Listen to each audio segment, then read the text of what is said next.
We are now looking at the inclined plane, which is our third example of machines.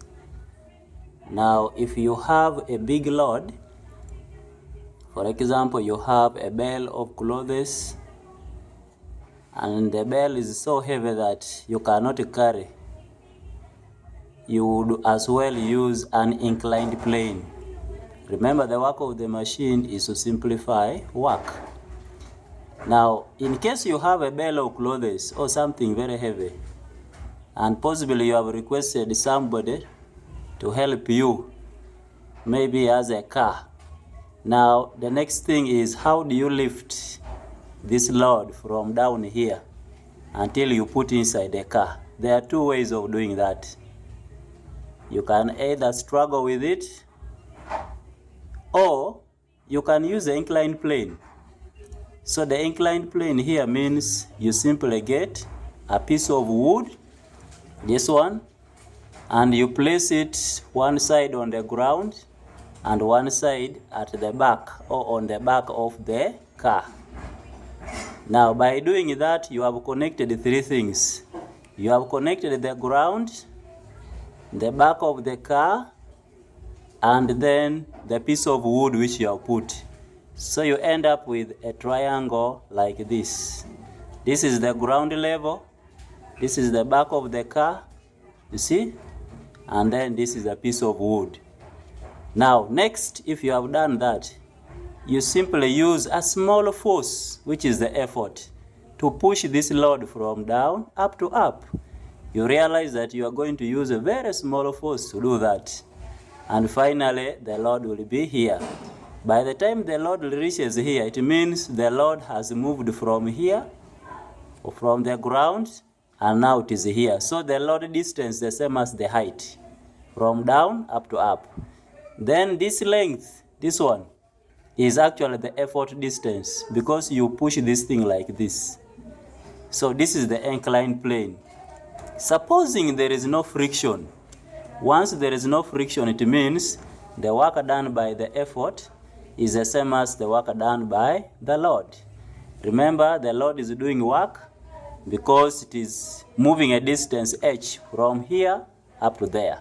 The effort is also doing work because it is moved from here. The effort distance is this one. So we are saying, once there is no friction, you see, if there is no friction, if there is no frictional force, it means the work done by the effort, which we call the work input, is equal to the work done by the load, which is the work output. Now, how do you calculate work? Work is the same as force times distance. Now, the work input is the work done by the effort. The effort itself is the force.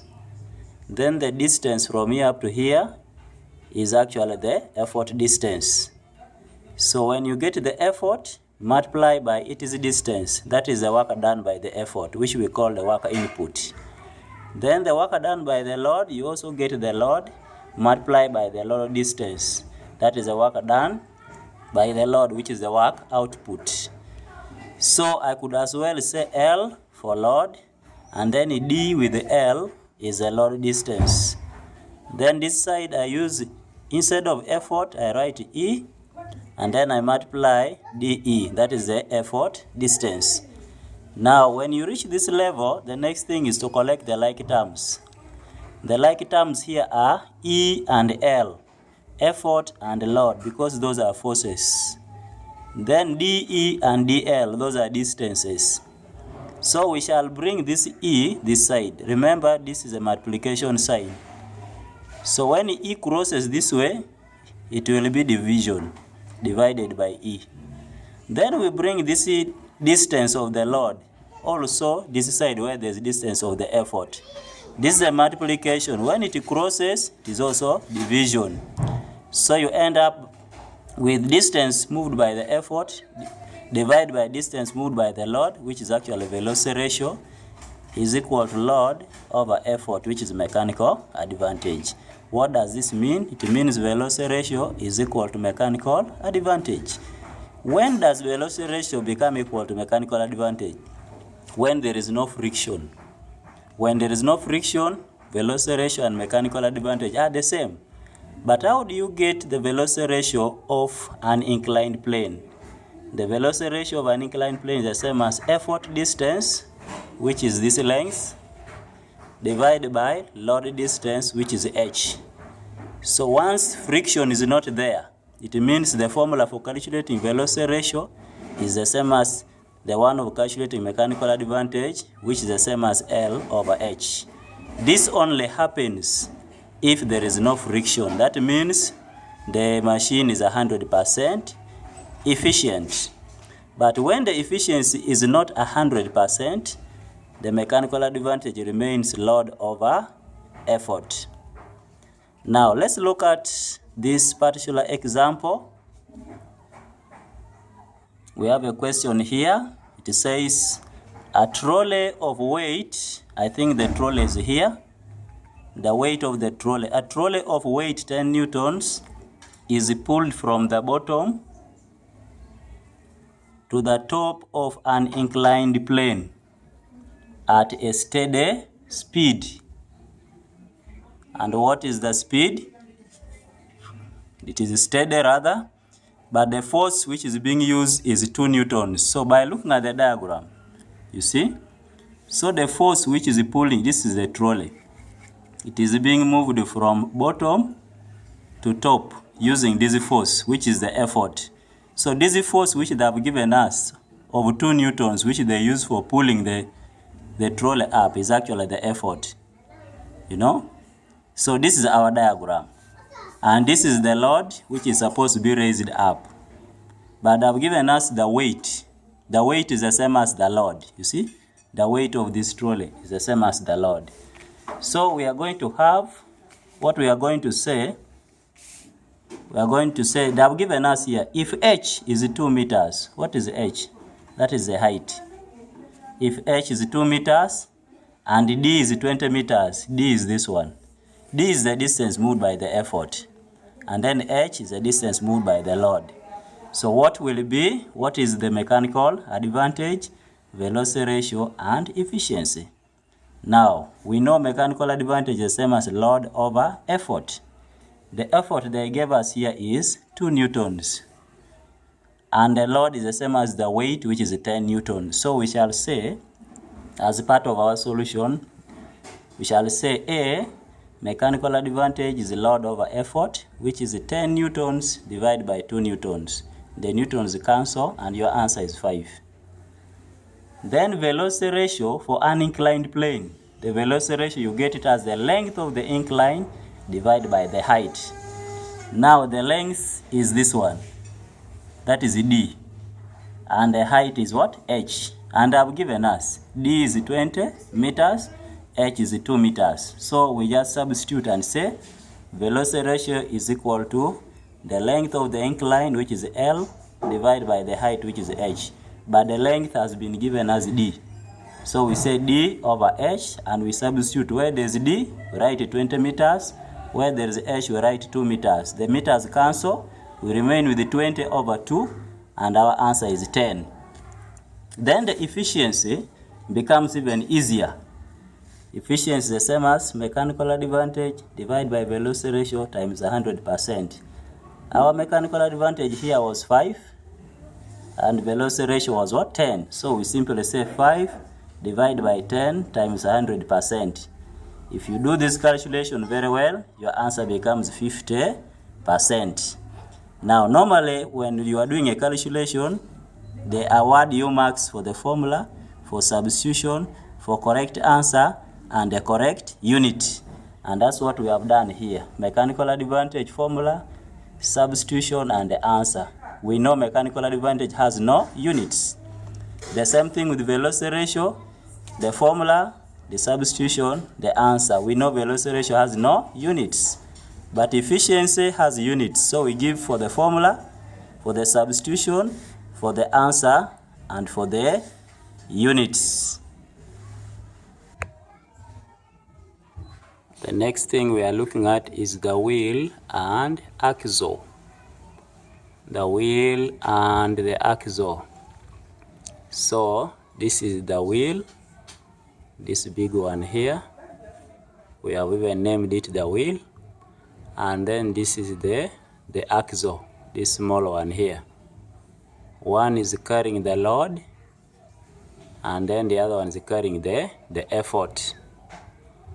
So you use the effort to lift the load. Now you realize that this wheel is cylindrical in nature. So this from here up to here is the diameter. So from here up to here is the radius. So this is the radius of the wheel, the big R. Then from here up to here is also the diameter. And then when you take from this up to the middle is also the radius, small r. So we have the axle, the radius of the axle, and the axle is carrying the load. And this is the radius of the wheel, and the wheel is carrying the effort. The mechanical advantage of the wheel and axle remains load over effort. Now, when you rotate, when the wheel makes, on the effort side, makes one revolution, turns by one revolution, which is the same as the circumference of the wheel, the axle also moves by, turns once by one circumference. So what does that mean? It means as the effort moves by the circumference, one circumference, the load also moves. So our velocity ratio will be the circumference of the wheel, which is actually the effort distance, divided by the circumference of the axle, which is the load distance. We all know how to get circumference. Circumference of a circle, you get it as 2 pi r. But now we have two r's. There's a small r, which is the radius of the axle. Then there is a big R, which is the radius of the wheel. So we shall say 2 pi big R, because big R is the radius of the wheel, and then 2 pi small r, radius of the axle. And mathematically these twos will cancel, the pi will also cancel, we remain with the capital R over small r. So we could as well say velocity ratio is the same as R capital over R small.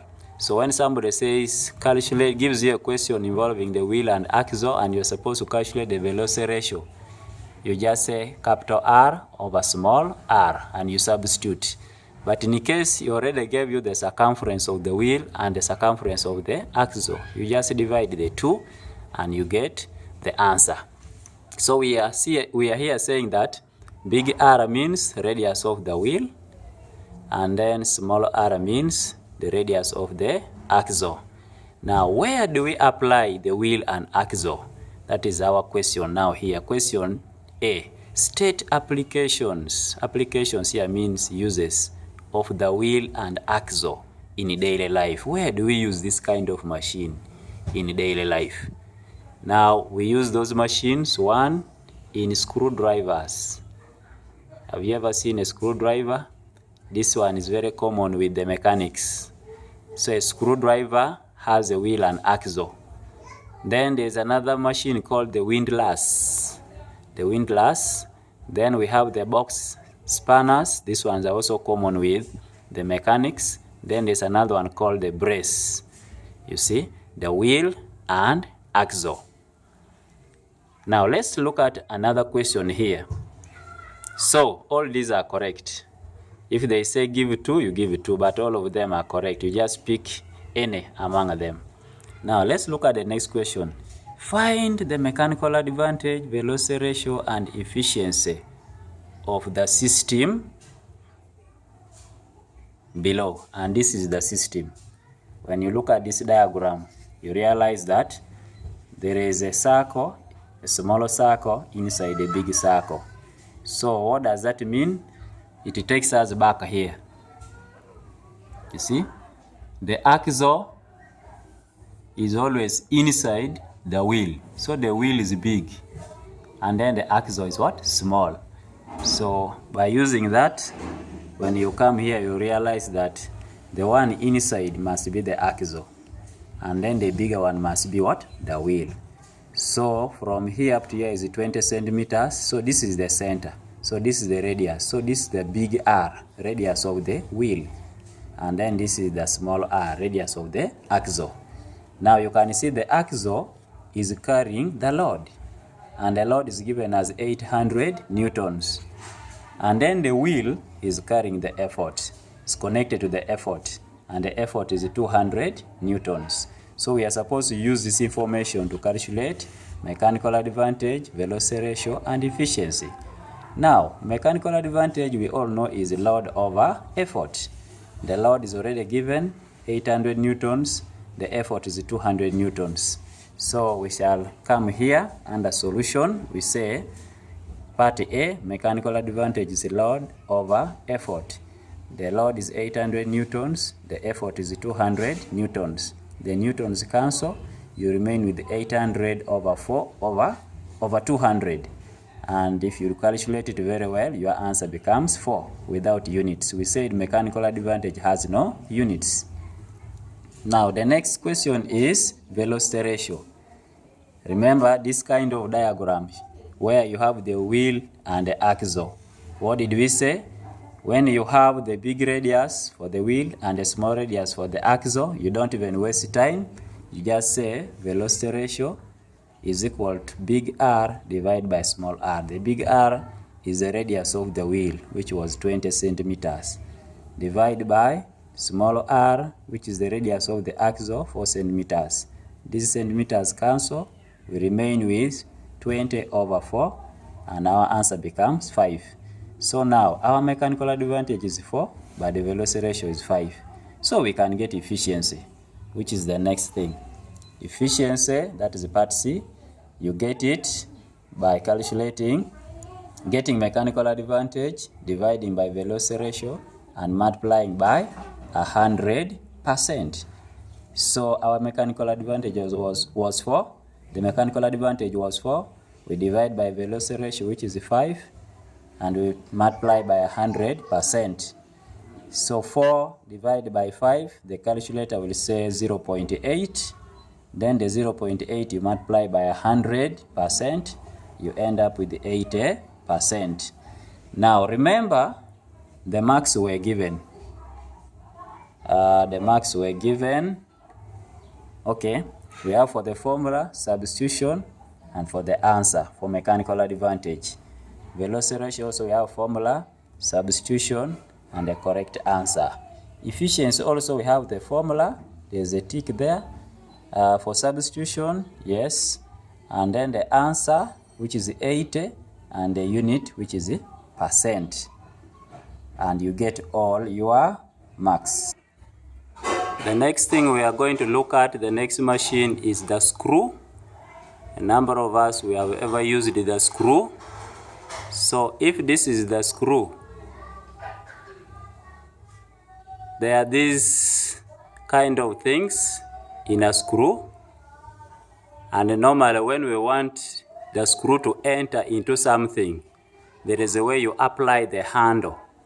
You rotate somewhere, you apply the effort somewhere, and then these screws will be entering inside the wood. Now this is the screw, these are the screws. Now the distance between the screw and the next one, this one we call them threads. The whole thing is called a screw, but these ones we call them threads. So this is a thread, this is a thread. So the distance between one thread to the next one, we call it pitch, and we always use the letter P. And we have even defined it here, that the pitch is actually the distance between successive threads. Successive means one thread followed by the next one. You know, the distance between successive threads in a screw is what we call the pitch. Now, as I've said, when you want this screw to enter, maybe inside a piece of wood, there is where you handle, you apply. There should be a handle somewhere where you apply the effort. And that, how do you apply the effort? You rotate. So in one turn, the turn is the same as a revolution or circumference. When you turn it once, or you make one revolution, or you make one circumference, what happens to the screw? the screw will be entering from, if it was starting from here, when you make one turn, it will move from the distance from here up to there. If you make another turn, the distance will be from here up to there. That's why we are saying in one turn, which is the same as the revolution or the circumference, what happens? The distance between the screw is the same as the pitch. And the pitch is actually from here up to there. So when you make one turn, the screw moves a distance from here up to there, which is the same as what? The pitch. Now, this one is the same as the load. Then where you're applying the handle is what? The effort. So for that reason, the velocity ratio of a screw is the same as the circumference of the handle. You know, as you rotate, as you make one revolution, which is the same as the circumference. That one is now the effort distance, because that's where you apply the effort. Then the pitch is the same as the load distance. So circumference, you always get it as 2 pi r. R means the radius of the handle. You know, the radius. You know, when you apply the force, the effort on the handle, there is a way you make a rotation. So a rotation means you make a circle, and that circle should be having the radius. So this is the radius of that circle. So for us to calculate the velocity ratio of a screw, we always get the 2 pi r, which is the circumference, divided by p, which is the pitch. So r means the radius, and then p means the pitch. Now, for you to calculate this very well, you make sure that the radius and the pitch must have the same units. For example, that's why I'm saying here same units. If the radius is in centimeters, the pitch should also be in centimeters. If this one is in millimeters, this one should also be in millimeters. So let us see this question. Let us see this question. Let's look at this question. Question number part A. If r is 7 centimeters, r means the radius. Okay, so the radius is given. Find the velocity ratio if the distance. So we are supposed to calculate the velocity ratio if the distance between successive threads in a screw is 11 centimeters. So they have given us this distance. The distance between successive threads, which is already the pitch. So the pitch is 11 centimeters, and then the radius we are also given. So we shall simply say, under solution, we shall say the pitch is given, that is p, 11 centimeters. The radius r is also given as 7 centimeters, and now we want the velocity ratio. Now, how do we get the velocity ratio for a screw? Velocity ratio is the same as 2 pi r out of pitch. So we get 2 multiplied by pi. Pi is 22 over 7. Then multiply by the radius, which is this r. Then everything we divide by p, which is 11. So when you handle the numerator alone, you realize that this 7 cancels this one. So you remain with the 2 times 22, which is 44. Divide by 11, and your answer will be 4. So our velocity ratio is going to be 4. So in case we are awarding the marks, as usual, we will give here for the formula, we give here for substitution, and we give here for the correct answer. Then we have another question, the last one in this part. Part B, it says, state 2 practical applications of screws. Where do we use screws? We use screws in screw jacks.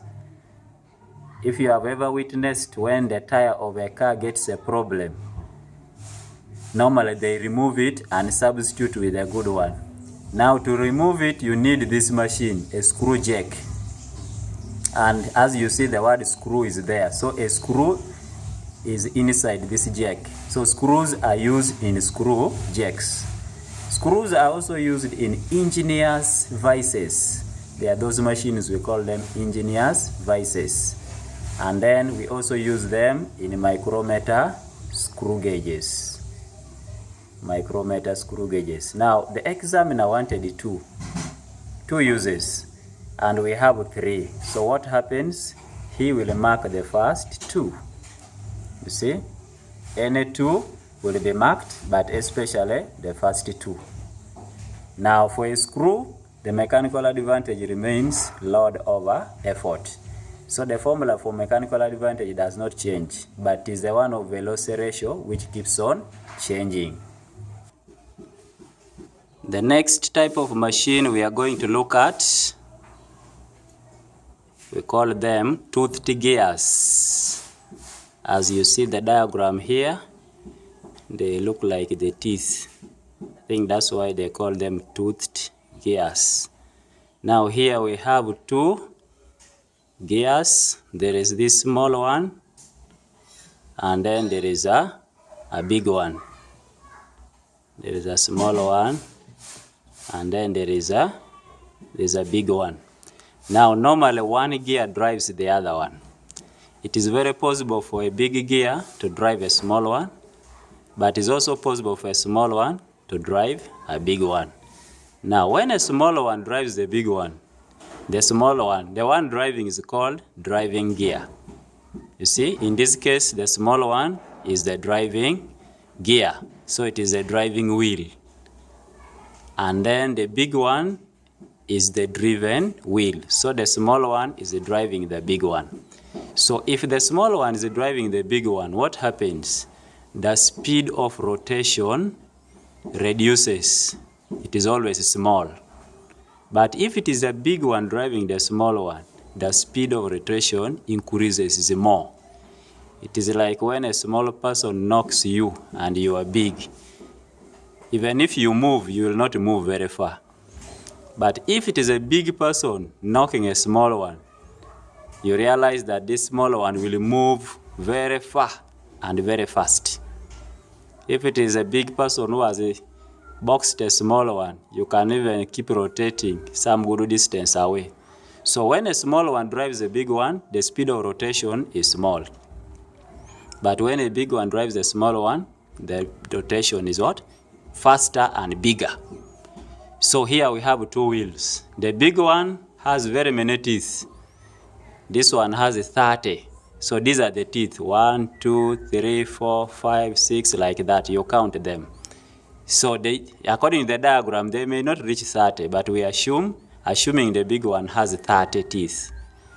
And then the small one has 15 teeth. So this one is driving, so the driving wheel, and this is the driven wheel. Now, the mechanical advantage does not change. We have load over effort. The formula for mechanical advantage does not change, but normally, you realize that the mechanical advantage can be the same as velocity ratio. They may have the same formula if the efficiency is 100%. But if the efficiency is not 100%, then our mechanical advantage will maintain its formula, load over effort. Now, for the toothed gears, the velocity ratio, you count the number of teeth. Number of teeth in the driven wheel divided by number of teeth in the driving wheel. Now in this case, the driven wheel is the big one, and the driving wheel is the small one. So in the big one, the driven wheel has 30 teeth, and then the driving wheel has 15 teeth. So the teeth will cancel. We have 30 over 15, and our velocity ratio will be 2. So in case this was a question to be calculated, there will be always an award for the formula, for substitution, and for the answer. We said velocity ratio has no units. Now here we are still emphasizing what I already said, that if the driving wheel is smaller than the driven wheel, what happens to the speed? The speed of rotation reduces. It is not much. It moves, but does not move very fast. However, if the driving wheel is bigger than the driven wheel, then the speed of rotation keeps on what? increasing. Okay? Now we have a question next there which says state uses of toothed gears. Where do we use this kind of things? Where have you seen this kind of things? If you have been so observant, you realize that inside a bicycle there's something which looks like this. So bicycles have, but also vehicles have. And there are some clocks, some wall clocks also which have this kind of things, which use gears. If you open a wall clock, you realize inside there are gears. You'll find gears, one gear driving the other one. Now, maybe just to add on, when this gear is moving in an anti-clockwise direction, then this one will be moving in a clockwise direction. What does that mean? The driving gear and the driven gear are always rotating in opposite direction. If one is clockwise, the other one is anti-clockwise. The direction of rotation of the driven wheel depends on the direction of rotation of the driving wheel. So the driving wheel determines if it is moving clockwise, the other one will be anti-clockwise. If it is moving anti-clockwise, the other one will be moving clockwise. So, where do we use toothed gears? State uses of toothed gears. 1, we use them in the gear systems of vehicles. As I said, you can get them in cars. Another one, we use them in bicycles. That part which has the gears, we call them bicycle cranks. So apart from the bicycle cranks, we also have the fly wheels. And as I said, some wall clocks also use gears. In the laboratory, we have what we call a stop clock. If you open inside a stop clock, you will find there are very many gears. So briefly, these are some of the uses, but I know there could be others.